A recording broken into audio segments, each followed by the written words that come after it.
until the host reveals that their bridge to freedom is electrified as well. Inside the building, a table of rich guests are watching the event for entertainment, so the workers aren't allowed to use their hands when they cross the beam. Okay, this one would defeat me because I'm super scared of heights, but if we can move past the How the hell am I supposed to? I can't use my hands? So if I fall, it's just my time. Word. Just gotta die. What it is, guys? It's Blastphamoushd HD. Today we are here to check out a video called How to Beat Every Death Game in Kaiji Ultimate Survivor. If you guys want to watch the original video, the link's in the description down below. It is by no one other than Cinema Summary. Let's do this. You have just been tricked into entering the ultimate gambling tournament, only to find out that this is a death game and you'll need to outsmart your opponents, stab anyone in the back, and risk everything just to stay alive. What do you do when you're gambling with your life and a single mistake will turn you into a slave?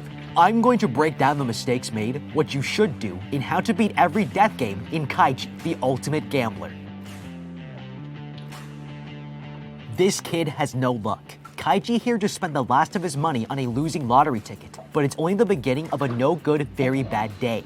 He walks past several Mercedes in the parking lot and starts kicking them out of jealousy. Two other guys get out of the car, and he realizes he's made the biggest mistake of his life. Chasing him through the street, he's caught and held down until this loan shark arrives. Stupid. It's good to know that you deserve all of the death that you're about to get in this video. They take him to an office where the loan shark tells him that his friend borrowed her money and disappeared. And since Kaiji here signed a guaranteed payment on a loan for 300,000 yen, he's now responsible for paying back over 2 million in interest. He doesn't have the money and starts to break down crying. Alright, if this guy still has his death note, then now would be a really great time to use it, because his day is getting worse by the minute. But he actually had a way out of this and overlooked something really important. In Japan, it's illegal to charge more than 20% interest annually, and if he owes 2 million, that's a rate of 160%. If I were him, I would have taken the documents as evidence to report the extortion and pay the 20%. It's still a lot of money, but it's better than gambling your life away. The loan shark tells the kid there's a gambling ship that's leaving in 4 hours, and if he wins the game, then he can start a new life and she'll erase his debt. He takes the deal and goes to the harbor where this massive ship is docked. He has one last chance to make things right, but he has no idea he'll be gambling with his life. Kaiji here is taken to a room This is the same dude from Death Note? Word? full of other competitors who are just as desperate as he is and willing to do whatever it takes to win. An announcement is made welcoming the players as this man Tonegawa tells them that in order for them to play, they'll be loaned 3 of these stars which are worth 1 million yen each. However, the interest rate is a brutal 1% per minute. Okay, this is sketchy. Nobody takes you off the street and puts 3 million yen in your hands unless you are the actual commodity here and not the player. We are being bought and sold for something larger here, and we need to keep that in mind if we want to survive. Because with this much money on the line, you have next to no control over what happens to you, and that makes for a very dangerous game. They're all given 3 stars and a hand of 12 cards, and will be playing rock, paper, scissors. They have to pair up and play a card, laying it down on the table. For each win, they gain a star from the loser, and whoever still has 3 or more stars after all 12 cards are played will win and go back home debt-free. But they only have 30 minutes. As the That's a really cool game. Bro, I'm about to go watch this movie. host leaves, the game begins, and the players start going nuts. Okay, while everyone is scrambling, we should take a moment to observe our competitors. First, we need to pick out the most insecure and predictable person in the room. This guy here seems pretty desperate, so I would choose him to play. Now, it would be normal to assume that this is a game of chance, but it's not. Patterns of this game have actually been studied, and they found that when a player wins one round, they're more likely to play the same thing again. This is called a win, stay, lose, shift strategy, and I would use it to beat them. If you lose the first round, the best thing to do is switch to the card that beats what your opponent just played. This will take advantage of your opponent's most probable game strategy, and you're more likely to win. There's also another element of human psychology here that we can exploit. It's a very natural instinct to want to keep your options open, so I would expect that the last 3 cards in anyone's hands are going to be all 3 options of rock, paper, and scissors. As soon as they play one, I know what the other 2 cards are and have better odds at beating them. Everyone is gambling their stars away without any strategy. When Kaiji hears someone screaming, this guy begs to be let go, and they all watch as his player gets dragged away by one of the guards and taken into a dark room. It's only been 3 minutes, and he's already lost all his stars. The door slams shut, and all they can hear are his screams. That's when this man Funai grabs Kaiji here and tells him he has a strategy to beat this game. If they work together and only play the same cards at the same time, it will be a draw. This lets them use all their cards and keep their stars, so they shake on it and start playing. Alright, if we're here to You can't trust this. Please don't trust this. win, he's just giving you the best chance you'll get all night. I would play a winning card on the first play, take his star, and walk away. I'm not here to make friends, I'm here to make money. The man instructs Kaiji here to play rock, scissors, paper in that order, and the first turn is a draw. They keep this pattern going, and the plan is working until Funai here suddenly plays a winning card. He apologizes for the mistake and tells him to use rock next so that Nah, you getting played, son. Life taught me this. Can't trust people. he can get his star back. But on the next turn, the guy plays scissors, and Funai here wins again. He takes Kaiji's star, and the kid is not happy. He shoves him to the floor and punches him as both men notice that some blood has landed on Kaiji's last card. He gets restrained by the staff and he tells them what happened, but they don't care. No rules were broken, and he's only got himself to blame for being tricked. Okay, this was a great con. Now Kaiji's only got 1 star and 1 card left, but there's a silver lining here because the staff were totally fine with them abusing the rules and playing all draws. I would start to reconsider every rule we were told and what wasn't said, so I would look for 2 types of people to take advantage of. The first are those who have 3 stars and want to get rid of their cards, but are too scared to play and lose. This guy here gets caught trying to flush them down the toilet, which is against the rules, but giving them to another player isn't, and he would definitely give us his cards if we offered to take them. Then the second type of victim is someone with 2 stars but has no cards left, because they'll be desperate to win a 3rd star. Now, if we just got a bunch of spare cards from this guy, then we can sell them to that guy for 1 star, and he would buy them because it's his only way to win. As long as we're discreet with our trades and find the right victims, we could repeat this several times back and forth and get rich without playing a single game. With 15 minutes left, Funai here reveals to everyone that Kaiji's last card is scissors. Anyone who has rock can beat him, but then the kid reveals that Funai's last card is rock, and they should all beat him instead. The other players are skeptical, so Funai here suggests everyone reshuffle. They all agree and rush in to join, but Kaiji here notices this helpless man on the ground and comes up with a plan. Funai redeals everyone new playing cards, but Kaiji sees the man save 1 card for himself. After the shuffle, the man approaches and asks to play a second time, offering 2 of his stars. But Kaiji here raises it to 3 stars, betting both his and this guy's stars combined, so the man agrees to play. With 3 minutes remaining, Funai puts down his last card, teasing Kaiji for being tricked again. But this time Kaiji has the last laugh when he plays paper. He won and takes 3 of his stars, giving 1 of them to his partner. Okay, this was a brilliant gamble, but it only worked because Kaiji was being highly observant here. He knew Funai saw the blood on his card and organized a shuffle just to clear his suspicion so that he could play Kaiji using the same winning card. But Kaiji secretly wiped the blood off and traded it for this guy's paper card, putting blood on it to trick Funai. With only 30 seconds left, Kaiji and the old man split up the remaining cards and play each other in one final game. They draw each time, getting to keep their stars and use all their cards just as time runs out. But the old man forgets he had one last card in his pocket and he's not going to be able to pass. The kid decides to do the honorable thing and takes mutual responsibility for the loss. He's brought into the back room where they inject a microchip into his arm and brand him. Alright, the obvious thing to do here is throw this guy under the bus. It's just not right to make 2 players lose from a single card. But if we insisted on being a loser, then at the very least we should claim that the card belongs to us and to let this guy go. Otherwise, it's an incredible waste of opportunity here, and they're both going to pay for this mistake very soon. Kaiji, along with all the other losers, are moved underground and forced to work as slaves in a labor camp for 15 years to pay off their debts. There's no way out, and they're being monitored 24/7. They go back to their dormitory where Kaiji here receives his first paycheck. This underground labor camp uses a different currency and is only worth 1/10 of a yen. He'll never be able to save up enough money to get out. Okay, the first problem I see is too much Played yourself, stupid! Stupid! Congratulations, you played yourself. individuality. So far, they only seem to be controlled by the foreman here and a few staff members. There must be more security down here, but they're still outnumbered by the labor force. If things are this hopeless, and they have no chance of saving up enough money to earn their way out, then I would start planning for an uprising. We need to make friends with the other work crews and figure out who the leaders are. If we convince them to join the rebellion, they can use their influence over their crews to start gathering equipment, scouting locations for possible escape routes, and figure out the guards' routines. We also need to know which way the construction vehicles come from and the layout of the underground tunnels. There must be an elevator or ramp system big enough to bring these vehicles down here directly. We should coordinate a day where we all rebel, then hijack the construction vehicles and drive them out of here to the surface. As in any revolution, many of us will die, but I'd rather die on my feet than keep living on my knees. He gets back to work when an explosion goes off and shakes the entire underground network. He takes his injured friend to the medic, but when he sees all the workers here left untreated, he realizes these patients don't have enough money to buy medicine. The air is so bad down here that they're all getting sick, but the boss is tempting workers into spending their money so that they never get healthy or pay off their debt. They need to escape this place for any hope to survive, but they're in luck, as the doctor points to a message in the corner written in blood and tells them there's only one way out, and it's called Brave Man Road. Okay, Brave Man Road sounds too brave for me, but there's something here that Kaiji is not considering yet. This medical area has something way more valuable than everywhere else, and that's medicine. It's pretty clear that honest labor will get us nowhere, so I would plan on stealing all the medication I could. First, observe which drugs are being sold to which conditions and figure out which of these drugs are the strongest and most profitable.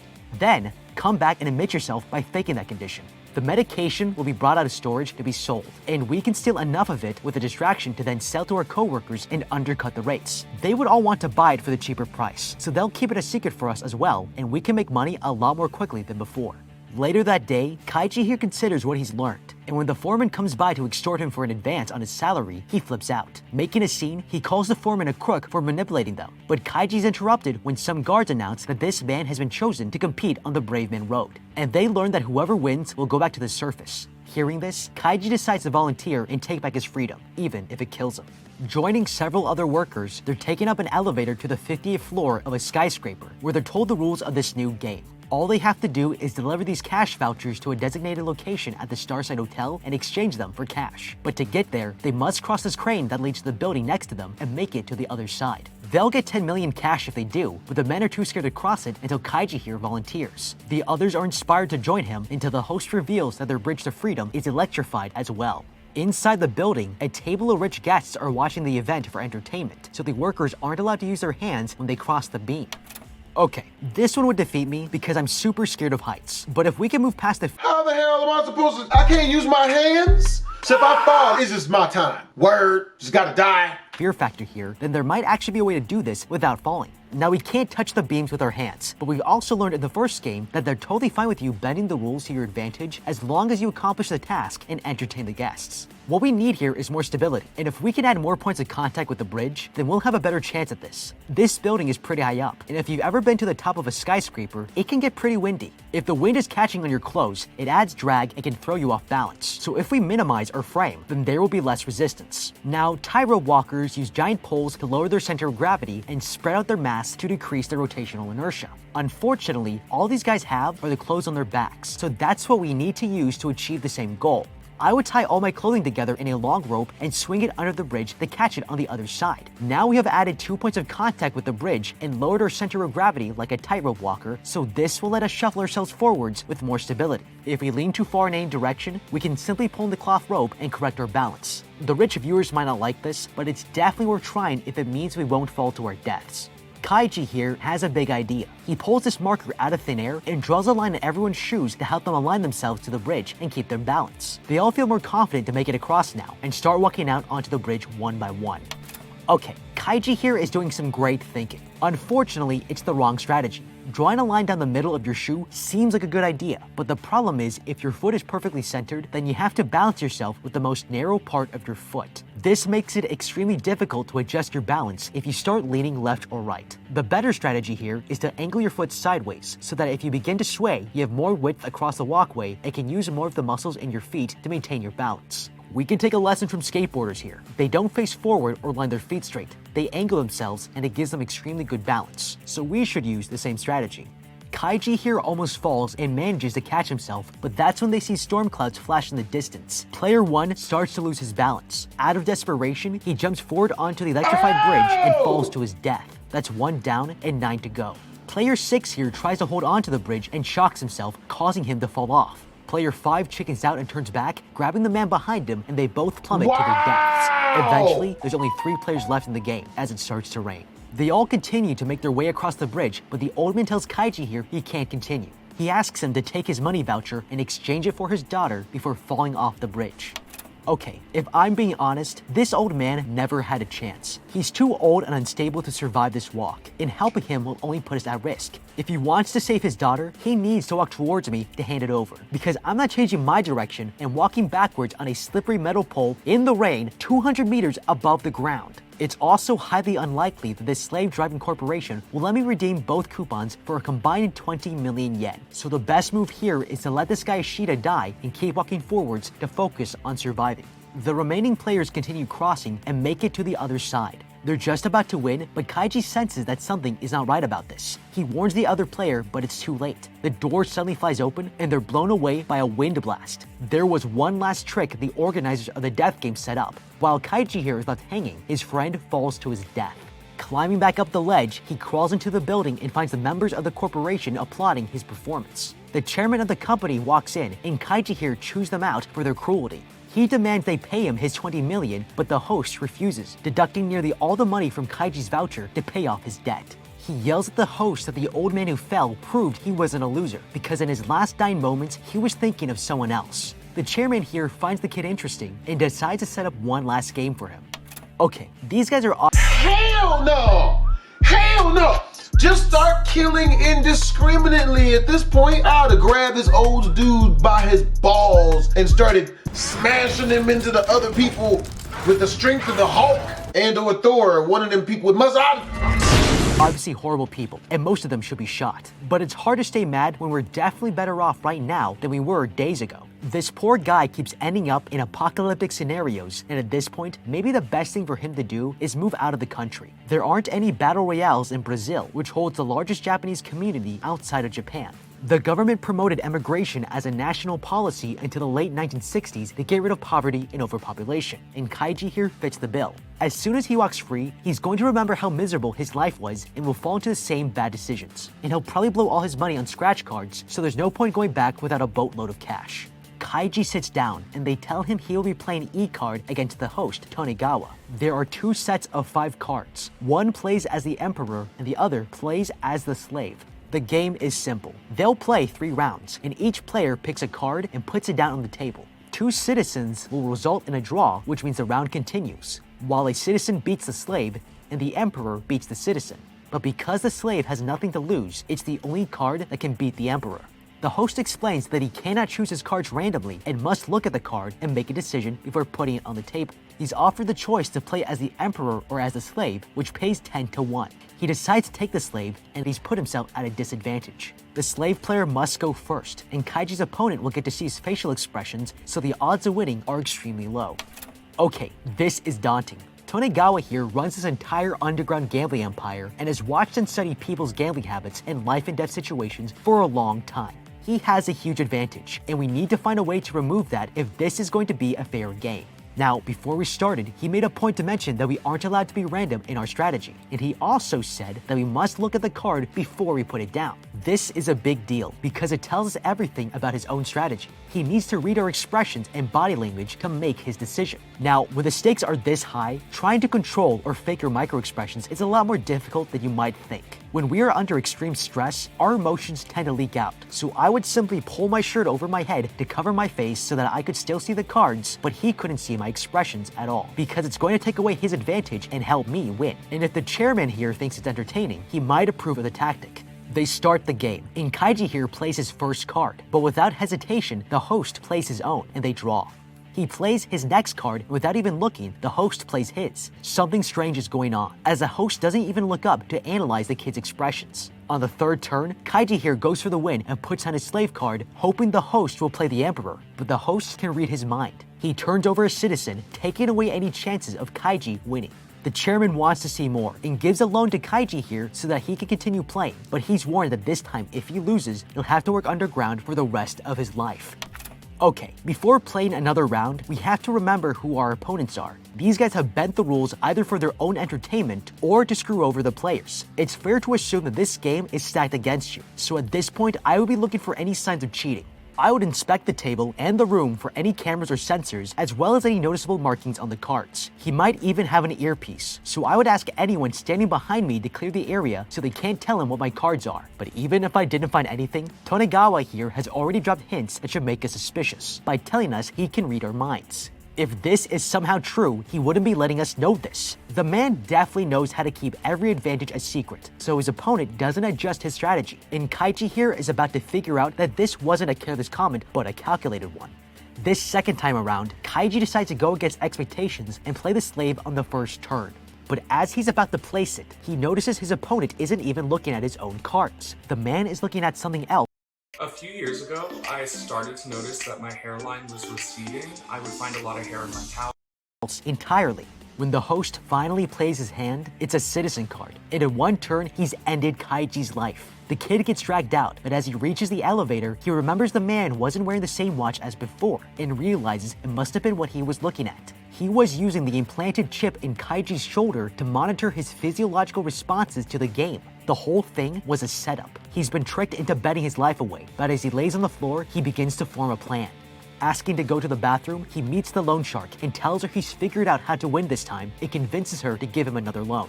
Walking back into the room, Kaiji asks for one final round and he's got the money to back it up. Tonegawa resists, but the chairman is interested and orders him to play. Okay, we still don't have the upper hand here, but we can even the playing field. This guy can track my physiological responses to each card I play, and there are 4 meters on this watch measuring heart rate, blood pressure, body temperature, and perspiration. When people are put in stressful situations, their body produces adrenaline, triggering their fight or fight response. This makes their heartbeat faster and increases their blood pressure. If we want a chance at beating this man, we have to manipulate his meters by keeping our heart rates high, so we can't see any fluctuation based on my decision making. If I start taking short, rapid breaths, my pulse will get faster, creating a simulated panic response. This will throw Tonegawa off his game, giving me a better chance to win. Before they begin, Kaiji slams his head into the mirror and they think he's gone crazy, but it's all a part of his plan. He takes 3 of his citizen cards and hides them on his chair before flipping the remaining 2 left on the table. With Tonegawa distracted by the chairman, Kaiji switches a citizen card for his slave just as the man turns back around. The host checks his watch and sees his sensors going wild. Fired up, the kid slams his hand on the table, spilling blood all over his cards. The loan shark tells him to calm down, so he wipes his cards and prepares to play the game of his life. Okay, he shouldn't be calming down. He's cut himself pretty well, but his vitals might go right back to normal after a few minutes. I would want to guarantee we had a level playing field for the entire game, so I would go one step further and take one of these glass shards that cut the microchip out of my arm. They might object, but this will make it impossible for Tonegawa to cheat even after my heart rate has calmed down. He lays down his first card, and the kid's spiked heart rate is affecting his sensors. Nervous, the man isn't sure what card to choose, but when they flip their cards, the first turn ends in a draw. Kaiji confidently plays his next card when the host notices the bloodstain. He remembers that Kaiji bled on his slave and citizen cards earlier, so there's a 50% chance it's the slave. The man puts on a citizen hoping to win, but the turn ends in yet another draw. The next card he plays doesn't have a bloodstain, so it should be a citizen, but he's not sure. So he decides to play it safe, and it's another draw. With 2 cards remaining, Kaiji here places another card with a bloodstain, and Tonegawa here thinks it must be the slave, but realizes that this could be a trick. If the kid might have switched his slave for a citizen card at the beginning of the match, then both bloodstained cards were actually citizens. Tonegawa here places Emperor card confident that he's won, but Kaiji here has outplayed him. He's just won the game, and it's taken Tonegawa here completely by surprise. He tricked the man into thinking he swapped his card when he actually never changed them. Having lost the match, the host is sentenced to a lifetime of working underground like all the other losers, and Kaiji receives all the money he was promised. Later, he goes out to celebrate with the loan shark over dinner, and he gives her the money he owes. But as they toast to his new and improved life, he suddenly blacks out. You stupid bastard. How you get date raped right after you win the game? Come on, son. Jesus. Damn. I'd have let her do it to me, though. She cute. Girl, I'd roofling myself. Shit, that's you know what I'm saying. Okay, this woman should not be trusted because she's already tried to screw you over, and now that you have lots of money, there's an even greater chance of that happening. If you're going to let a woman take this much money away from you, then at least make her do it through an alimony settlement after a long and unhappy marriage. When he wakes up, he finds the loan shark is gone and she's stolen all his money. The only thing she left him is some loose change with a message saying she's cleared his debt with interest. Kaiji walks the city a free man, but he's got no idea that the games have only begun. But what do you think? How would you? Man, come on, son. Congratulations. You played yourself. Man, that is ruthless. I don't know why homie would trust her after all the crap she's done. But yo, hope you guys enjoyed the video. If you did, make sure to comment, like, and or subscribe. It's your boy Blastphamoushd. Tweet some.